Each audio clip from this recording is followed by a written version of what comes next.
दोस्तों, आज हम बात करने वाले हैं पंजाब की उस बाढ़ की जिसने हजारों परिवारों को तबाह कर दिया।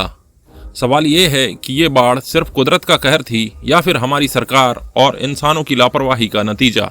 सबसे पहले समझते हैं कि पंजाब में इतनी बड़ी बाढ़ आई कैसे। पिछले कुछ हफ्तों से लगातार बारिश ने नदियों और नालों का जल स्तर बढ़ा दिया। सतलुज, व्यास, घग्गर जैसी नदियां उफान पर आ गईं। लेकिन असली तबाही तब शुरू हुई जब बरसों से साफ न किए जाने वाले नाले और ड्रेनेज सिस्टम भर भर कर टूट गए। गांवों में पानी भर गया, खेत डूब गए और लोग अपने ही घरों में कैद होकर रह गए। अब सवाल उठता है कि ये लापरवाही किसकी थी। सालों से सरकार करोड़ों रुपए नालों और ड्रेनों की सफाई के नाम पर खर्च दिखाती रही है, लेकिन जमीनी हकीकत यह है कि सिर्फ कागज पर ही सफाई हुई है। कई जगहों पर अवैध कॉलोनियां और इमारतें नदियों के किनारे बनाई गई हैं, जिससे पानी का रास्ता बंद हो गया है। नदी किनारे रेत के अवैध खनन ने तटबंध कमजोर कर दिए हैं। नतीजा ये हुआ कि थोड़ी सी बारिश में भी बांध और पुल टूटने लगे।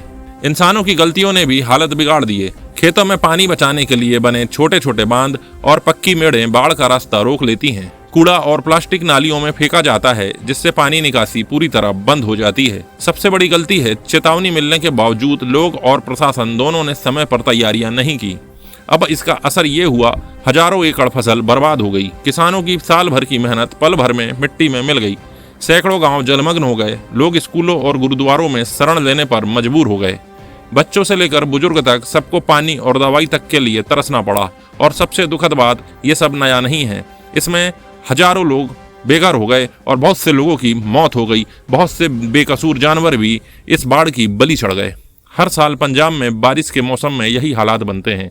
हर साल सरकारें वादे करती हैं, राहत पैकेज की घोषणाएं करती हैं, लेकिन नतीजा वही शून्य होता है। असली जिम्मेदारी किसकी है? सरकार की, जिसने बाढ़ प्रबंधन की कोई ठोस योजना नहीं बनाई? अधिकारियों की, जिन्होंने भ्रष्टाचार और लापरवाही से नालों की सफाई का पैसा डकार लिया?